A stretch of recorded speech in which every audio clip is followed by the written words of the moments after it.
Hey everyone, and welcome to The Explainer. Today, we're doing something really exciting. We are taking 12 absolutely crucial aspects of applied anatomy and physiology and rolling them into one dynamic masterclass.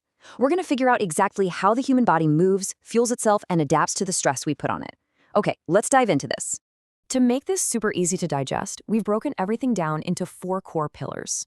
1, the framework, so your bones and joints. 2, the mechanics, how muscles pull that framework into action.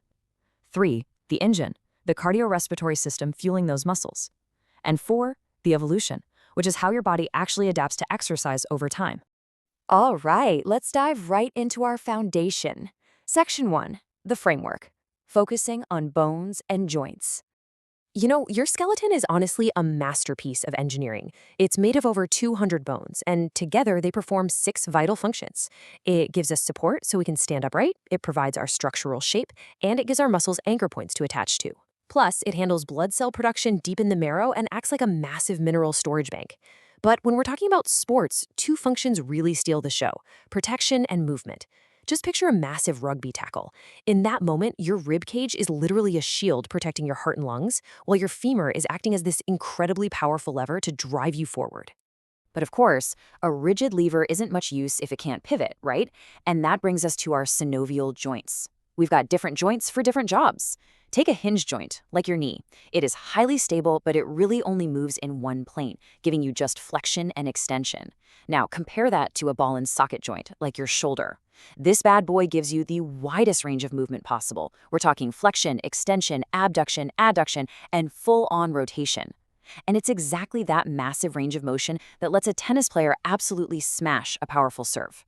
Okay, before we move on to muscles, we absolutely have to clear up a super common pitfall: tendons versus ligaments.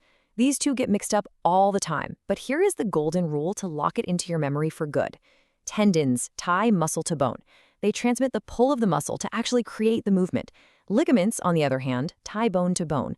They hold the joint together and stop it from moving too far, basically keeping you from dislocating something. So just remember, tendon is to muscle, ligament is bone to bone.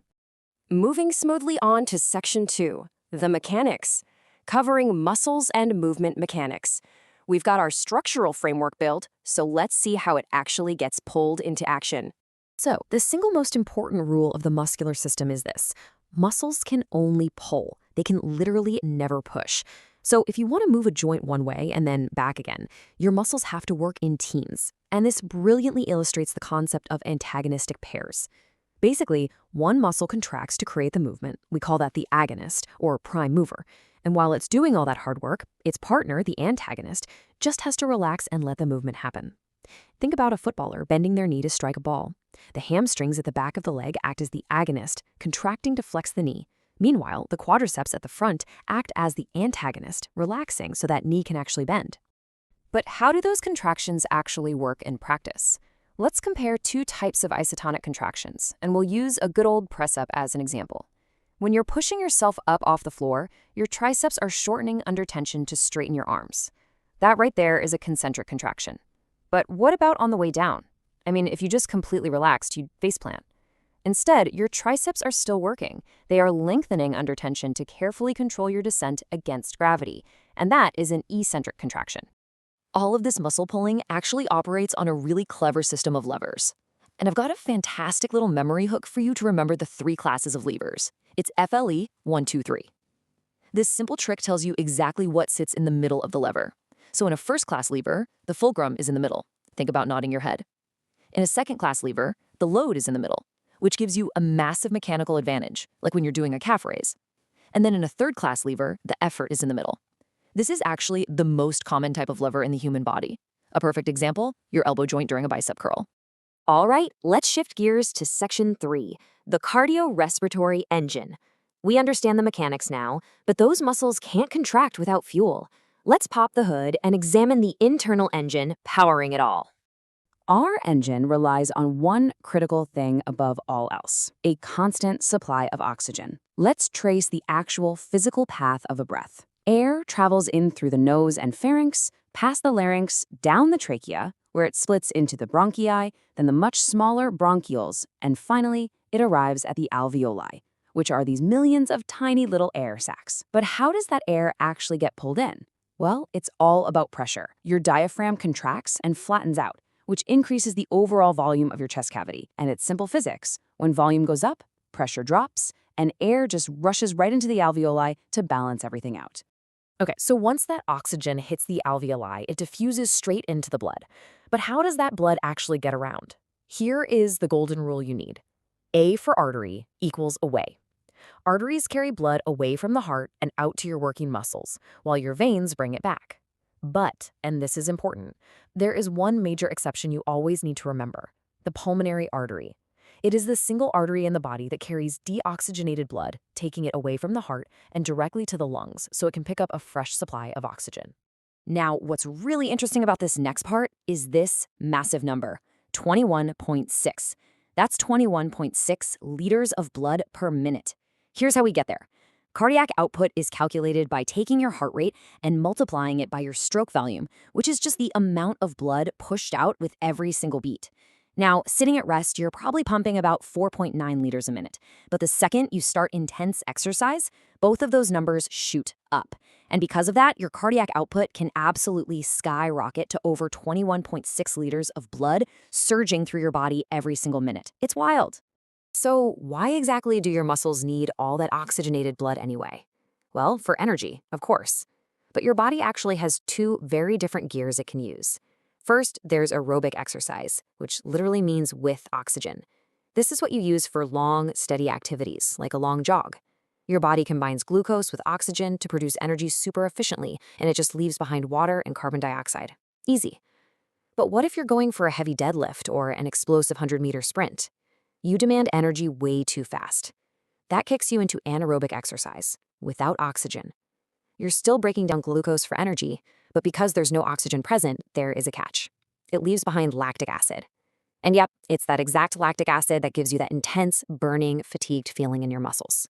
And because of that nasty lactic acid buildup, your body goes into what we call an oxygen debt, which brings us to a really key concept, EPOC, or excess post-exercise oxygen consumption. This right here is the physiological reason why you're bent over, just panting heavily at the finish line of a really tough race. Your body is urgently trying to take in extra oxygen to break down that lactic acid, replenish your depleted energy stores, and basically get your heart rate and temperature back to normal.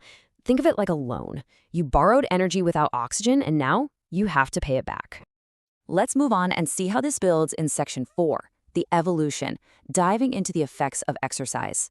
We've seen how the body works in the moment, but how does it actually evolve over time when you put it under all this stress? It is absolutely vital to distinguish between the different timescales of these effects. The immediate effects, those happen at hour 0, right while you're working out. Your heart rate spikes, your breathing gets much deeper, you get sweaty, maybe a bit red in the face. But let's look a little further down the timeline. The short-term effects really kick in about 24 to 36 hours later. You know the feeling. You might feel a bit fatigued, but most famously, you get hit with DOMS, delayed onset muscle soreness. That awful stiffness is actually caused by tiny, microscopic tears in your muscle fibers from the workout and the natural inflammation that follows as your body starts to repair them. But here's the magic. When you repair those tiny tears over and over again, for weeks and months, you start getting long-term adaptations. And these depend entirely on your training type. Endurance training, that leads to cardiac hypertrophy.